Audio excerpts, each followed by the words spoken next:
En plus de ce qu'a dit Franklin Delano Roosevelt en 1943 à Casablanca, en plus du comportement de Charles de Gaulle en Algérie, le général Charles de Gaulle, il a ravagé toute l'Afrique. Il y a actuellement, en 2025, il y a votre roi, le roi Emmanuel Macron. Je voulais être modéré dans mes mots. Je veux être modéré dans mes mots. Ce n'est pas possible. Je dois les dire comme ça. Emmanuel Macron se joue de la France. Vous avez la preuve.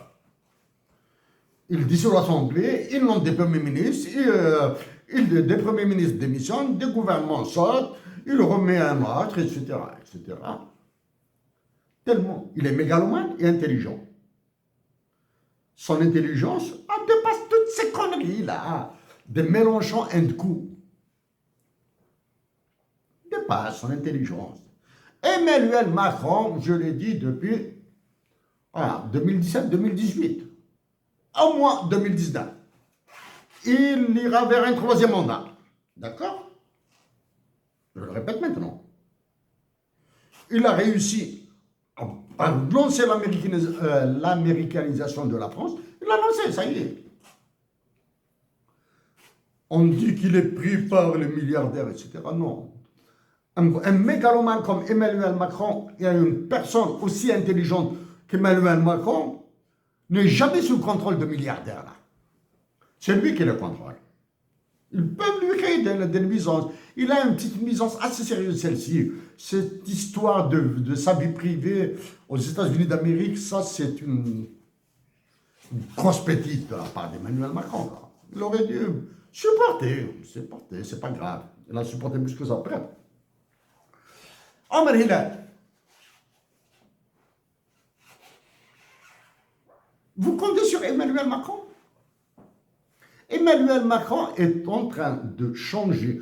Il considère certains chefs d'État africains comme des bébés à qui il change des couches. Omar Hilal, je vous le répète, Emmanuel Macron considère certains chefs d'État africains comme des bébés à qui il change des couches. Ok?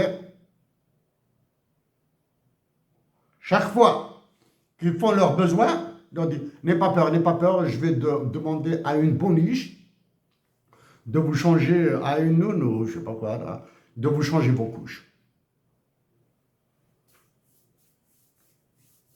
Ce que les peuples d'Algérie et du Maroc et de Tunisie, du Mali et autres pays, je reviendrai dessus, accepteront encore plus longtemps cette situation, je ne pense. J'ai peur que oui, parce que ce sont des dictatures militaires. Okay? Est-ce que la nation algérienne acceptera cet état de fait? Je ne le pense pas. Omar Hilal, dorénavant, j'éviterai ce genre de notes. Et encore, je suis passé dessus là. Hein.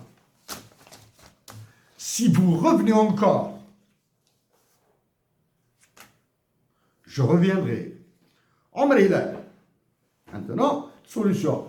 J'avais proposé de faire une opération politique, technique, de demander aux Sahraouis qui sont à Tindouf et en Algérie de choisir de partir au Maroc, au Sahara occidental, de rester en Algérie ou bien de repartir vers le Sahara occidental.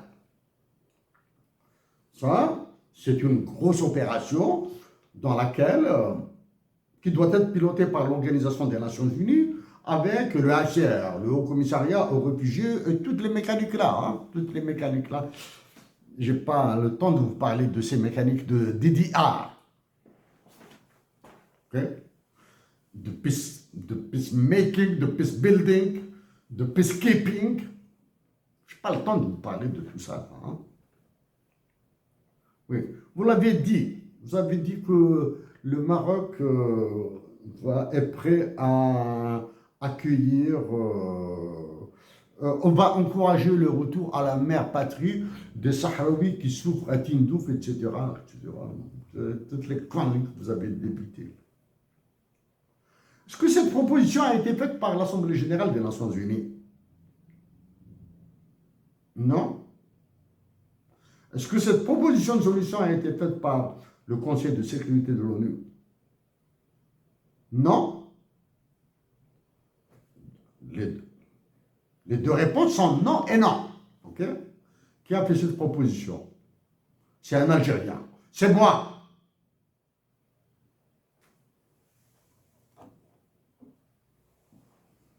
Merci à vous tous.